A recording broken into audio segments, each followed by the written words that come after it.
On behalf of a grateful nation, the United States Army and Tripler Army Medical Center, thank you for joining us today to celebrate the life of Colonel John E. Glorioso, Jr., a tremendous soldier, physician, husband, father, brother, son, and friend.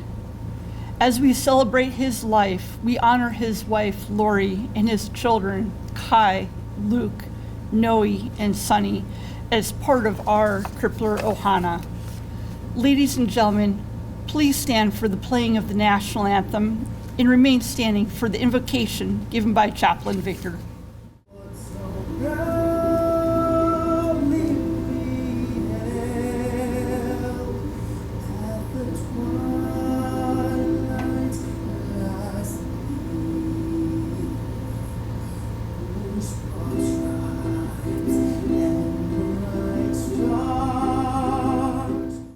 So, Heavenly Father, we are gathered today in grief and respectful memory of Colonel John Glorioso Jr.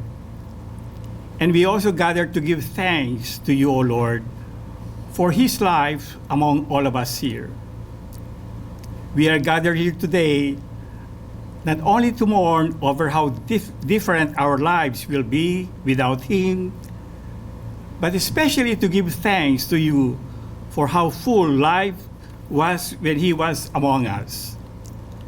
And so, Lord, we ask that you comfort us on this day as we come together to salute and acknowledge the passing of one of our own who is no longer with us.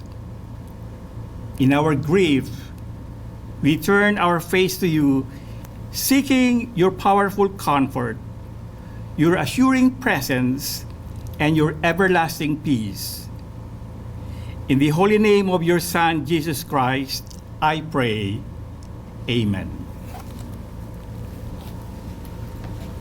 Please be seated. Colonel Glorioso's children, Kai and Sonny, would like to honor their father at this time.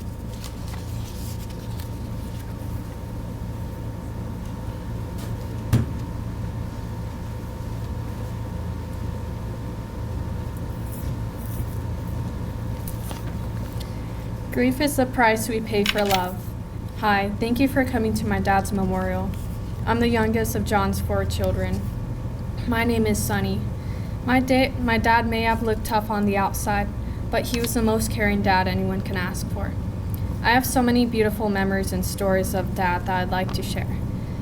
Christmas is my dad's favorite holiday, and he always made up his own traditions for my family.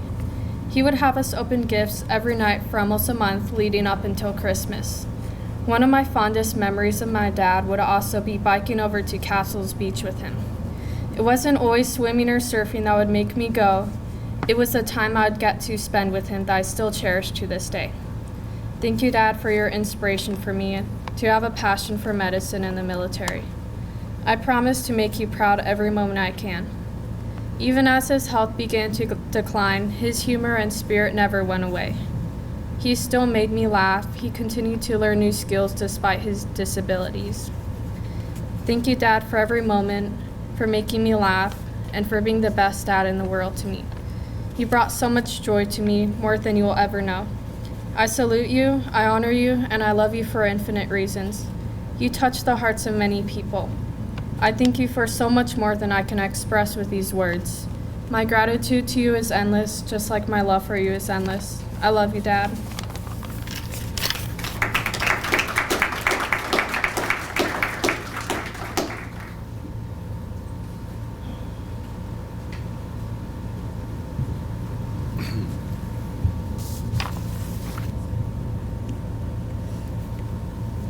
Since my dad passed, I've seen a lot of rainbows. I think I saw 3 of them, 3 days in a row, starting the day that he passed. And it's Hawaii, that's nothing special on its own. We get rainbows here all the time. But I mentioned it to my mom, and she noted my dad's love for rainbows. Maybe it was a sign from him. I saw another one yesterday, one unlike anything I've seen before. And I was It was while I was struggling to think about what I was going to say today. And it clicked. He always knew how to write, and he always knew how to fix. And the moment I saw that rainbow, I knew it was him showing me what to say. It was his wisdom, his compulsion to fix things, and his stubborn and admirable commitment to hope and unwillingness to quit that really were truly special. Everything he did was thoughtful and filled with purpose. I remember one of my favorite childhood games was something he invented. Dad, Luke, and I would stay up late when we were young, and we would play with toy soldiers. But there was a twist. We would take over the entire living room and split it into 3 quadrants, set up our soldiers with all sorts of obstacles, and throw tennis balls at each other's soldiers until there was only one left standing. I don't even know how to necessarily describe this in a way that sounds, super interesting unless you were there. But those times playing soldiers stand out in my mind as an incredibly poignant and powerful memory, and something I wish I could go back to. And like Sonny mentioned, Dad was Mr. Christmas.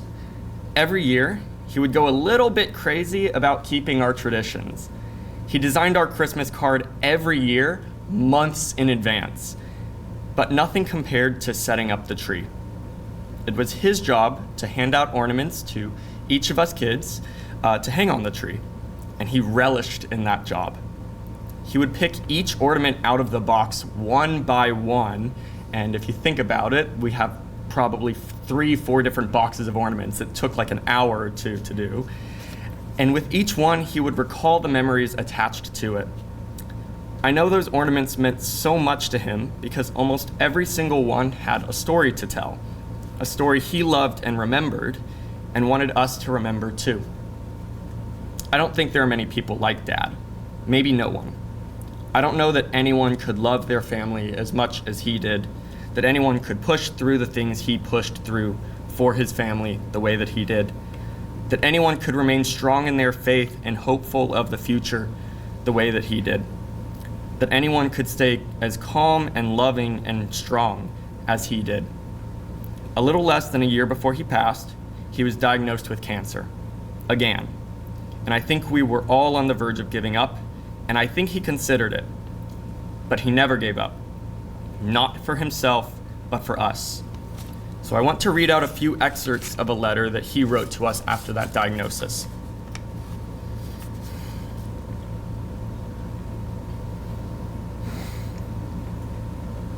Having hope is a lot better than having no hope. When Mom and I told you guys my cancer returned and that I declined surgery and chemotherapy and radiation therapy, and that most likely will decline with this crazy new thing called immunotherapy. I was tired and beaten by constantly fighting Parkinson's, and now cancer was back. I had no strength, and I lost hope. I accepted that every day I would get a little weaker until my body gave up. No hope. It's a bad thing to have no hope. It's just giving up. I want you all to know that at the only time in my life that I have felt defeated, surrendered my existence to fate, and was at peace with my inevitable rendezvous with destiny, my family gave me an inner strength I did not know I had.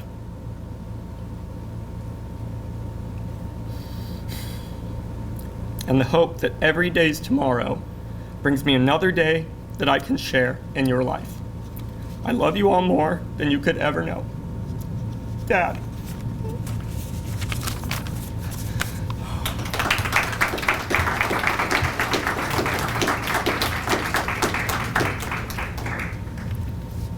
Thank you, Kai and Sonny. I would like to invite Colonel Jason Ferguson to come forward to pay tribute to Colonel Glorioso. Good morning. He'd be laughing at me right now as I put on my reading glasses. And I would say back to him, I was just trying to be like the best. It's hard to believe that 20 years ago I came to Tripler for the first time as a fourth-year medical student. I was a second lieutenant. I was on rotation with Tripler Family Medicine, and I was very much trying to make a positive impression on the residents and the staff because I was trying out for a spot as an intern the following year. So one night, around midnight, early in the rotation, I was on a call shift with no other than Jason Nakamura. There was a young woman who had presented to labor and delivery, and we needed to call in our supervising staff in from home to assist and supervise in the delivery. The staff on call that evening was none other than Major, at that time, John Glorioso. So Jason wanted me to call him and present the patient over the phone and let him know that he was going to need to drive in from home. Now, to that point in the rotation, I had not worked with John Glorioso before. I didn't know him at all. And so Jason began to prep me on what to say. He said things like this: "Okay, now Glorioso is kind of intense. Everyone loves him, but he can be pretty intimidating. He likes you to be organized and to the point.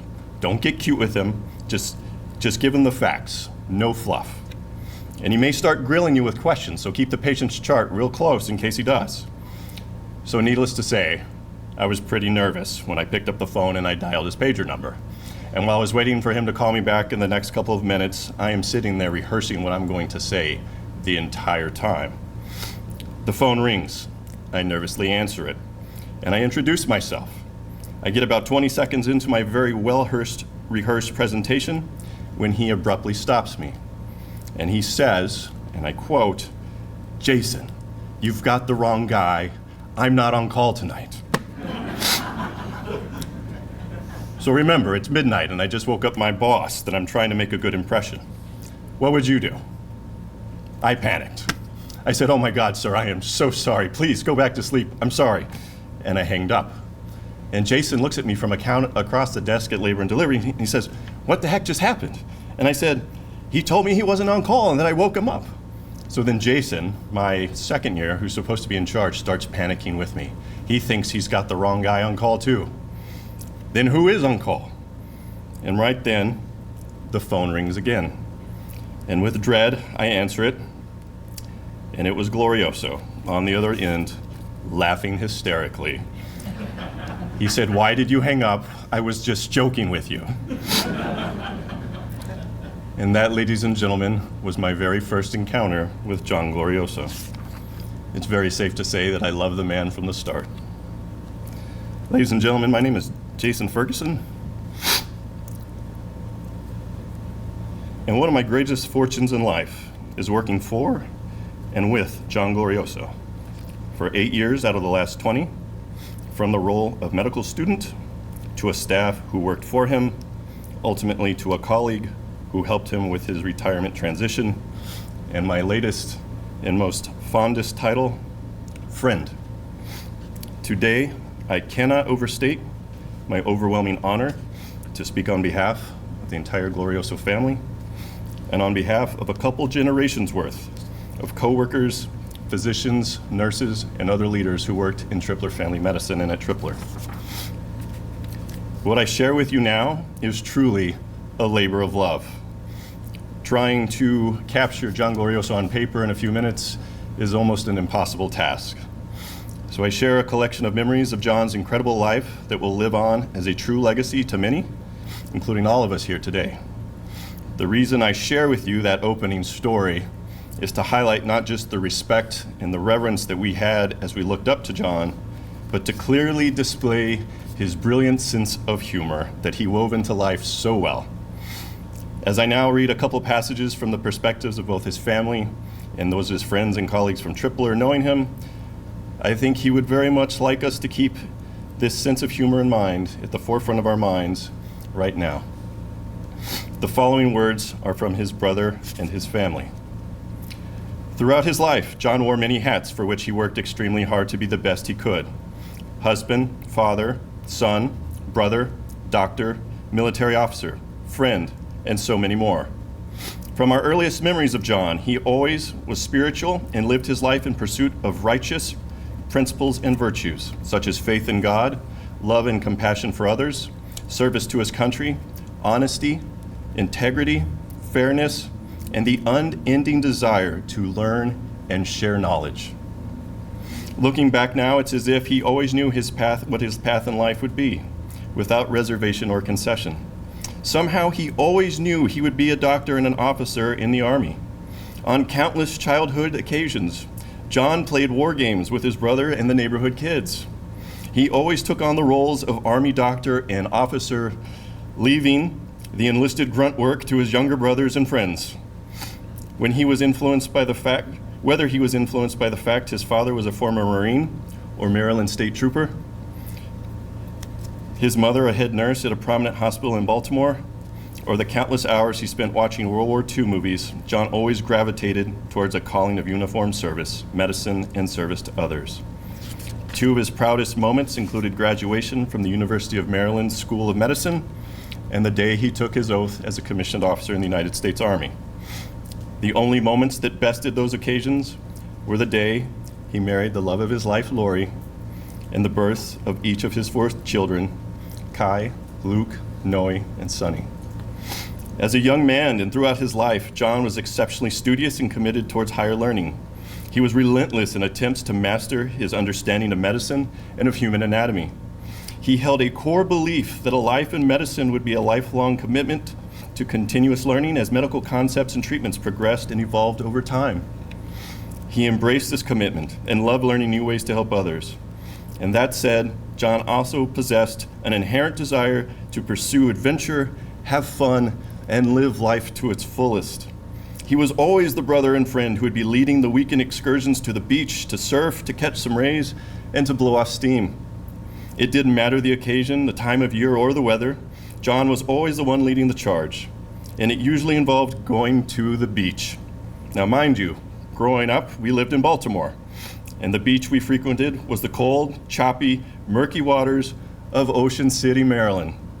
No disrespect to our East Coast family and friends, but it's a wonder John wound up in Hawaii. Much better beaches, much better weather, and of course, much better surfing. All of us hold unique and unforgettable experiences of John forever etched in our hearts. Recollections of shared childhood experiences, sporting events, challenges overcome in life, and the times when we just needed a friend. Regardless of the circumstance, John genuinely cared, and he could always be depended on to be there. He was the brother or friend you could call on when your car broke down in the middle of the night, or the one you confided in when your heart was broken. You could always rely on John to give honest, constructive, and motivational guidance to help. You didn't always hear what you wanted to hear, but you could always count on John to paint an accurate picture. For some of us, those times were life-saving. He was a pillar of strength in the way he lived his life, and someone that we all admired. Though John found success in many aspects of life, his greatest achievements and joy centered on his family. His spark for life intensified the moment he met the love of his life, Lori, and in short order, they married to share an incredible life journey together. Both intensely loved, cherished, and valued each other. It's very hard to put into words the magnitude and scope by which each cared and depended on the other, but it was immense. Together, they lived life completely and passionately, and that passion also led to the birth of 4 incredible children, each magnificent in their own way. Though John held respected titles as doctor and colonel, none were more prolific to him and important to him than those of husband and father. For other adventures and important events in his life, well, those are types of things that only the U.S. Department of Defense could deliver. His time in service was filled with extraordinary moments of pride, camaraderie, challenges, and call of duty. Most of his adult and professional life was shaped by his affiliations and his associations in the United States Army.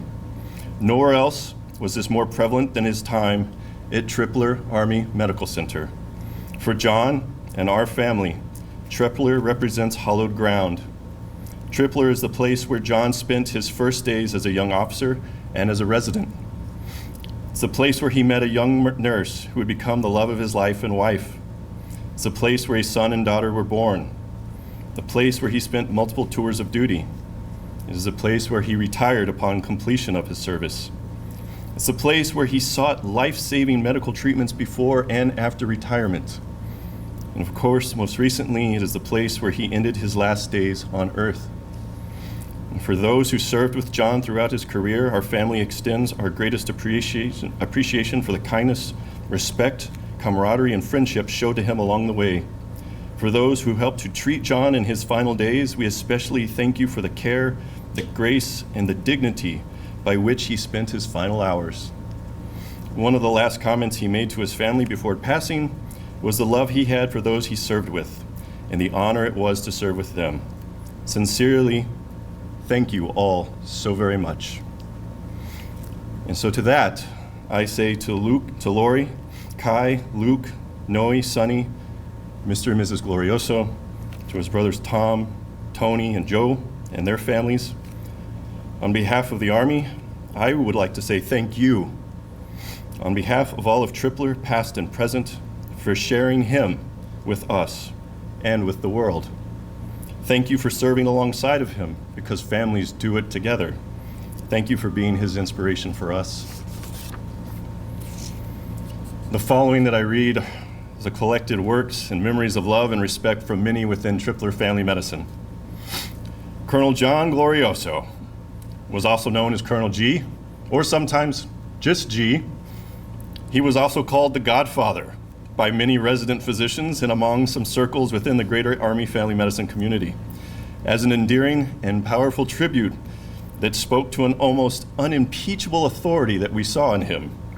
In many ways, he was larger than life, and in many ways, he was our own very own celebrity. As one resident calls, we knew that when he walked into the resident room and he called us to follow him with the motion of his finger, did you guys ever get this? You knew it was either going to be a great or not so great day. Coming out of his office, though, regardless of circumstance, we knew it was going to make us better, not just professionally, but also as a better human being. A general theme that will always be remembered was John's ability to motivate. He always had the ability to inspire others through his mannerisms, his belief in you, his faith. He could make you feel like you were the best ever, even in your failures or times of trial. Because of that, people wanted to work for him, to partner with him, to protect him. And no one probably did that better than Miss Poppy, who was known for chasing young specialists out of his parking spot in the morning. As one of my former colleagues described, there was no one in my life who inspired belief in me more than John. I can truly say that I loved the man, and he was the single greatest leader I've ever known, and I was beyond blessed that he was also my friend. And while he could inspire us, he was also relentless about doing what was right, regardless of how hard it was, regardless if there was already inertia moving in a complete other direction, or if the decision and the way forward was definitely going to be unpopular to the majority of people. There are too many examples where we felt that he was just being a stickler about something, or that his expectations were just too rigid and unrealistic for the moment. But ultimately, his way of doing something often turned out to be a saving grace. And these instances would stick with us and would eventually be the advice that we passed on when we too were in higher positions of leadership. As one of my colleagues very candidly notes, Colonel G was never one to suffer fools. He recognized that our time is too valuable to pursue what is expedient over doing the hard right thing. A distinct memory of Colonel G is him sitting patiently behind his desk, listening to reasoning as to why we needed to do something or not. And on those occasions when it could be seen as swimming upstream, you would see a wry smile and a twinkle in his eye, and you would know that it could be done. Part of what made him great was he was also a visionary leader. He could constantly look up and out into the future. Many of us feel that it's this quality that helped to steer and steady the ship of Tripler family medicine so well through several years of great change in Army medicine and in MedCom. But his vision was not also limited to predicting future events or turns of tide. Perhaps what John did better than any other senior officer and mentor was to see and literally pull the leader out of so many of us. All too often, he saw something in us that we couldn't. As another one of my colleagues articulates so well, he could see and identify and bring forth leadership in others. He inspired us to lead, to step forward. His sheer belief in you would drive you forward. He was relentless in his desire to help you grow. And no one had a greater influence on the trajectory of my career than G. And I think many of us can say the same thing as a leader, officer, and man.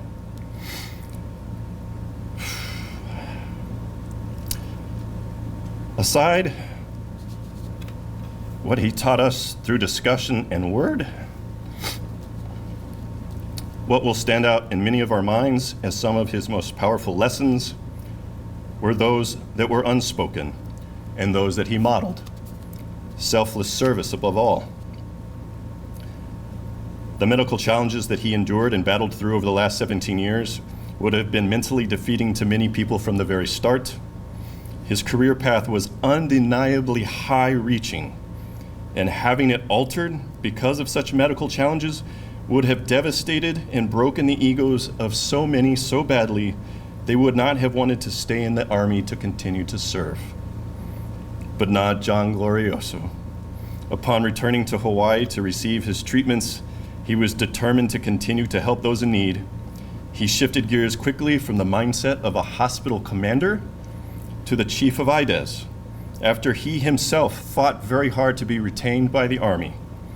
It became his mission to create a fair and timely process for injured soldiers.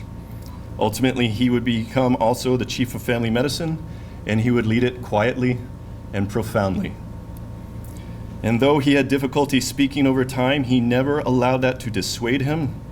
He used his wisdom and his very presence to empower us. He never complained. He never wasted his energy with a thought of what could have been. He never quit fighting, and he never quit trying to contribute. Every single day, he was a true inspiration to so many of us, modeling the old notion of focusing your worries only on what you can control, which is your attitude most of all. Ladies and gentlemen, I close with these final thoughts. Simply stated, John Glorioso was an extraordinary man who touched the hearts of so many, and we are all extremely fortunate to have him in our lives. That shall not be forgotten. I now share with you the very medicine that I share with myself as we all cope to grieve with his passing. Number one, he is no longer in pain and he is no longer tired anymore. Our pain is yet a small price to pay for the very privilege of having him in our lives and for learning from such a master. John's legacy lives on through his family and each one of us who he touched so dearly. And like the wise Miss Sunny and Kai spoke before me, so long as we model the virtues that he stood for and recall the wealth of knowledge and wisdom that he shared with us, he will continue to guide us so that we can continue to make our world that much better. Rest in peace now, good sir. We love you, Colonel G. Aloha nui loa.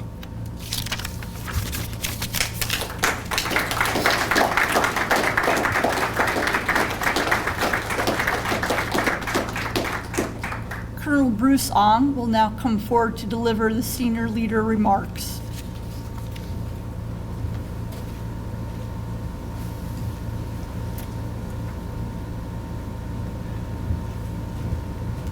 Good morning, everyone.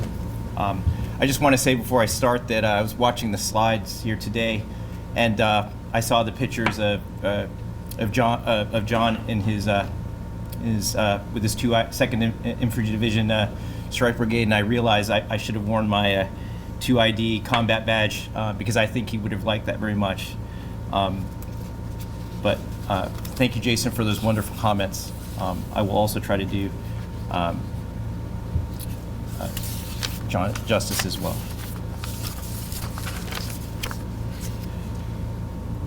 Colleagues, friends, and family, Triple Ohana, thank you for gathering today to celebrate the life and career of Dr. John Glorioso. To the entire Glorioso family here today, thank you for giving me the privilege of speaking on behalf of the command team here at Triple Army Medical Center. Dr. John Glorioso was a friend, a mentor, and a role model to so many individuals. Many of us who had the opportunity to know him saw how hard he worked for his department and his hospital. There have been few individuals who have worked harder or cared more for the soldiers and civilians in the Department of Family Medicine than John. I would like to tell you all about a conversation I had with John Glorioso, as I believe it sums up who he was and how much he cared about his fellow soldiers and this institution. I first met Colonel Glorioso in 2015 when I became TAMC's Credentials Committee Chairman. Because Colonel Glorioso had been a prior Credentials Chairman, I would frequently ask him for advice on complex credentialing issues. On one particular occasion, I sought John's guidance on a situation where I ultimately needed to deny a physician privileges at our hospital. During our conversation, he said to me, "Bruce, you have one of the most important positions in this hospital. As a leader, you need to have the moral strength to tell people you cannot see our patients." It was a profound statement, one that has never left me. Over the years, I have thought about what John said to me that day and what he was trying to tell me. And I've realized he gave me so much more than a practical piece of advice. He reminded me that I should always act in the best interests of our most precious resource, our soldiers and their families. That I should never forget that it is a privilege, not a right, to have the opportunity to care for them. Finally, he let me know that he believed in me as a leader. I believe this is who John was. He cared about soldiers, their families, and Army medicine. He was determined to do the best he could every day to bring out the talents in all of us, our intellectual gifts, our passion for service, and our humanity.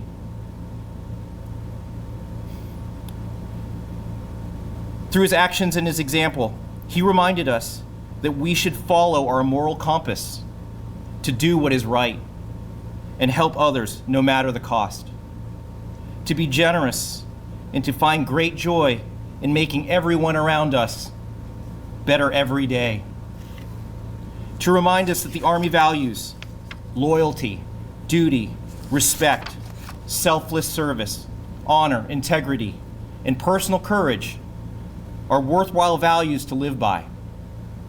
In short, John taught us all how to be a good human being.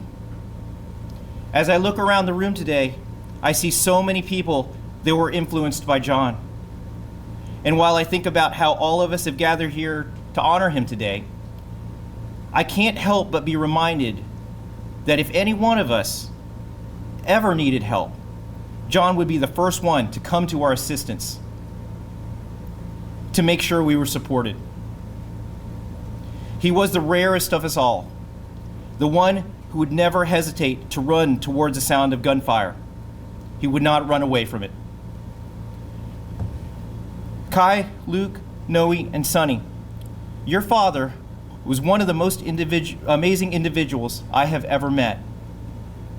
I am thankful every day that I had the opportunity to know your father, not only as a fellow soldier, but as a kind-hearted man who saw so much in me beyond what I dared to dream for myself or my future as a soldier, leader, and physician.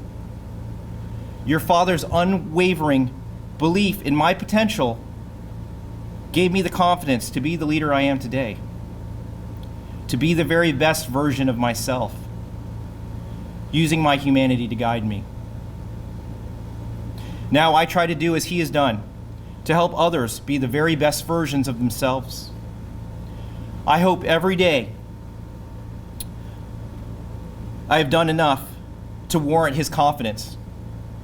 I wish that I had the opportunity to say thank you for all that you have done for me. I have been where you are right now, and you won't remember that much about today. But please remember this: your father was a true warrior, a fighter to the end. Someone all of us would follow into battle without hesitation, because if we were with Colonel John Glorioso, we would be okay. Above all, your father was a truly exceptional human being. We are all better for having known him. Thank you for sharing your dad with us. We will not forget him.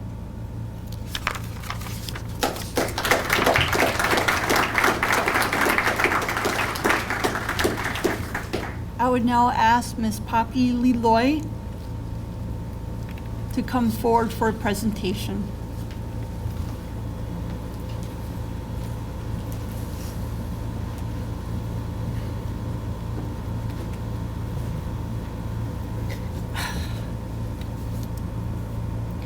everyone. Thank you for coming. Laurie asked me if I wanted to talk, but I told her I would get too emotional and look, I'm a wreck. But I got a text from a friend that used to be a family physician here last weekend, not this past week, the weekend prior. And she was talking to me and asked me she wanted to know what happened, and I asked Laurie if I could share his walk of honor with her. She said, of course. So it was Dawn Uthal Wysek, and I sent her the walk of honor video, and just reviewing that video all over again, it made me so emotional. And after Colonel G passed, I got to spend time with Laurie and the kids 2 weekends in a row. And the first weekend that I spent with Laurie, it was a long one, it was about 4 hours. We had a nice time. We laughed, we cried, we talked. The girls were putting together a chair that Colonel G just had bought over Amazon, and I was like, Colonel G bought that? I would think that was for Sonny or Noy because it was a jeans material with studs all around it. It was kind of small. But no, Laurie said he loved to buy things, but that was perfect for him because it would fit his body in it when he sat and he watched. And he just sat next to the bed. So that got me motivated to think about a t-shirt blanket. I've always wanted to make a t-shirt blanket, but I've never done it. I have boxes or crates of shirts from my kids, and I've never made one. So I asked her if she didn't mind if I could have all his old t-shirts. And she said, I told her what I wanted to do, and she said, oh, that would be wonderful. So when Don called me, I had these, mind you, I had the shirts for about a month, and I never did anything with it. It was sat there because I work full-time, and I have 7 grandkids, and I have my own family to take care of. So I'm constantly busy. And after talking to Don, it motivated me, and I started to create this t-shirt blanket. As I was cutting each shirt out, every single shirt had meaning. Couple of his shirts, he had cut perfect circles, well, jagged circles. They were jagged circles. You could tell he cut the circle. It was for his medical equipment that he needed. So he had to make a hole through his shirt. So I have put that in there, and I sewed around the circle just to show that so much different meanings of this shirt. And he loved to paint and do woodwork, so you'll see a lot of paint on his shirts. And there was so much extra material, and I didn't want to waste it.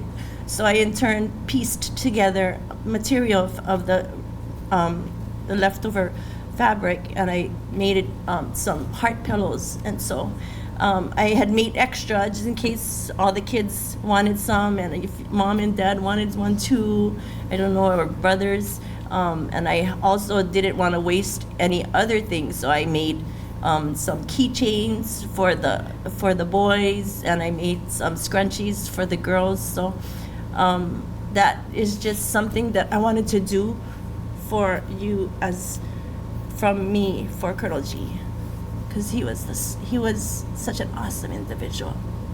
Thank you for allowing me to work for him. Thank you.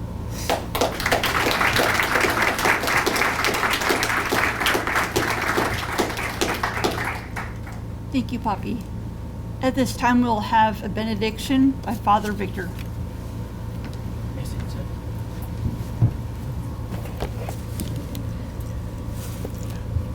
The Lord is my shepherd, I shall not want. You prepare a table before me in the presence of my enemies. You anoint my head with oil, my cup overflows. Surely goodness and mercy shall follow me all the days of my life, and I shall dwell in the house of the Lord forever. Now this Psalm 23rd comes to us as a universal passage of peace and trust in God. And we are comforted with this phrase, you prepare a table before me in the presence of my enemies. When a shepherd was being proactive, he would climb up into many mountains where he would sprinkle packets of seed so that when the time comes, his sheep would have the benefit of eating the grass that he had planted well ahead of time for them. Now, this is the same level of intentional care that the Lord God provides for us even in our times of grief. Even when we are surrounded by enemies, our shepherd of the soul prepares a table where we find nourishment of the heart. And indeed, we say to God, "You prepare a table before me in the presence of my enemies. And surely your goodness and love will follow me all the days of my life."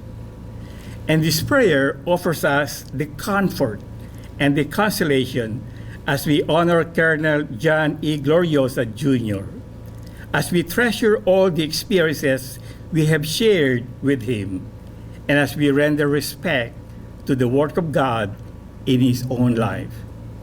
So let us rest with this promise in our hearts.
Please be seated.